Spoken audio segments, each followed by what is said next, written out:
Hello viewers, আসসালামু আলাইকুম। Welcome back to my channel. আশা করছি আপনারা সকলে অনেক অনেক ভালো আছেন। আজ আপনাদের সামনে চলে এলাম নতুন আরও একটা রেসিপি নিয়ে। আজকে শেয়ার করব আপনাদের সামনে ধনিয়া পাতার ভর্তা। এই ধনিয়া পাতার ভর্তা সবুজ রেখে কিভাবে ভর্তা করতে হয় সেই সকল টিপস এবং ট্রিক্স কিন্তু দেখিয়ে দিব। তো ভিডিওটি না টেনে পুরোটাই দেখবেন। ভিডিও টেনে যদি দেখেন তাহলে কিন্তু বুঝতেই পারবেন না এই সবুজ পাতার ভর্তা কিভাবে সবুজ রেখে করতে হয়। তো আশা করছি আমার ভিডিওটি আজকে আপনাদের কাছে অনেক ভালো লাগবে। তো ভিডিও দেখার আগে কষ্ট করে একটা লাইক দিয়ে ভিডিও কন্টিনিউ করবেন। তো এই ভর্তা বানানোর জন্য আমি এখানে 2 মুঠা ধনে পাতা নিয়েছি। প্রথমে ধনিয়া পাতাগুলো খুব ভালোভাবে ধুয়ে নিয়েছি। এরপর ধনিয়া পাতাগুলো ছোট ছোট টুকরো করে কেটে নিচ্ছি। কেটে নেওয়ার কারণ হচ্ছে এর ডাঁটাগুলো যা আছে এই ডাঁটাগুলো কিন্তু সম্পূর্ণ আঁশযুক্ত। যদি আস্ত রেখে ভর্তাটা করা যায় তাহলে ব্লেন্ডার করার সময় বা বাটার সময় এটা কিন্তু মিহি হবে না, একটা আঁশ আঁশ থেকে যাবে। কাজেই এই ডাঁটাগুলো বা ধনিয়া পাতাগুলো ছোট ছোট টুকরো করে কেটে নিতে হবে। তো এই তো আমি ধনিয়া পাতাগুলো কেটে নিয়েছি, দেখে বুঝতে পাচ্ছেন এগুলো কিন্তু আমি একদম ছোট করে কেটে নিয়েছি। তাহলে এই বাটার সময় কিন্তু ভর্তা বানানোর সময় অনেক সহজ হবে।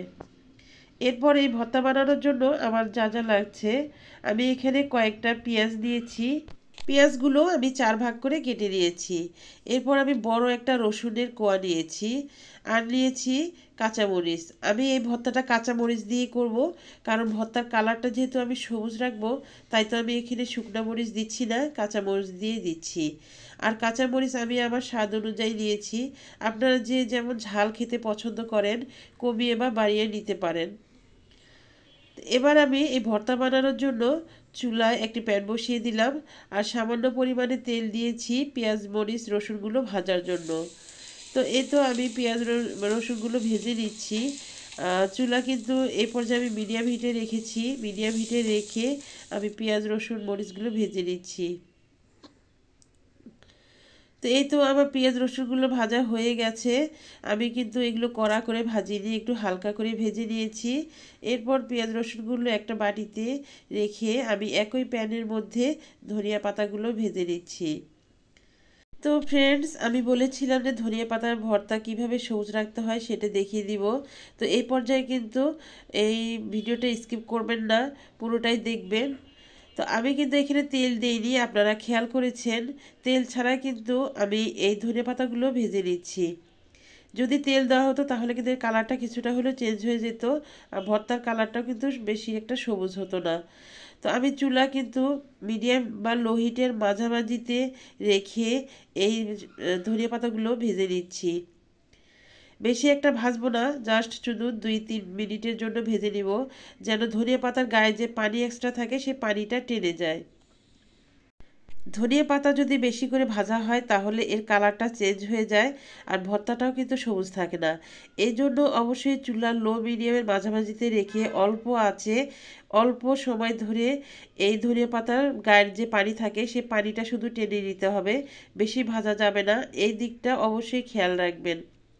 তো এই তো আমি শাকগুলো বেটে নিচ্ছি, ধনিয়া পাতাগুলো বেটে নিচ্ছি। দেখুন এখানে কিন্তু একটুও আঁশ নেই বা এর থেকে কিন্তু কোনো পানি বের হয়নি। ভর্তাটা কিন্তু আমার একদম পারফেক্ট সবুজ হয়েছে।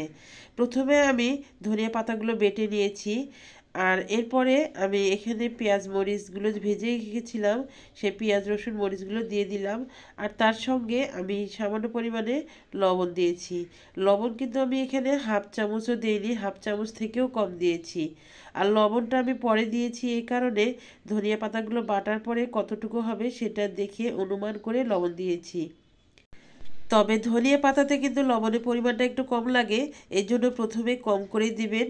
দরকার হয় পরে লবণ টেস্ট করে যদি লাগে পরে দিয়ে দিবেন। তো এই তো আমি ভর্তাগুলো সব বেটে নিয়েছি আর আমার ভর্তা কিন্তু রেডি। এই ভর্তাটা এতটা মজা হয়েছিল আমি কিন্তু পাটা থেকে সব মুছে মুছে নিয়েছি, এমনকি পাটাতে আমি ভাত মেখেও কিন্তু খেয়েছি। এতটাই মজা হয় এই ভর্তাটা। আপনারা বাসায় অবশ্যই ট্রাই করবেন, দেখবেন আপনাদের কাছে কেমন লাগে। অবশ্যই ভালো লাগবে। আর যদি ভালো লাগে আমার চ্যানেলটি সাবস্ক্রাইব করে আমার পাশে থাকবেন, লাইক কমেন্ট এবং শেয়ার করবেন। তো ফ্রেন্ডস, আজকের মতো এই পর্যন্তই। দেখা হবে আবার নতুন কোনো এপিসোডে। সেই পর্যন্ত সবাই ভালো থাকবেন, সুস্থ থাকবেন। আল্লাহ হাফিজ।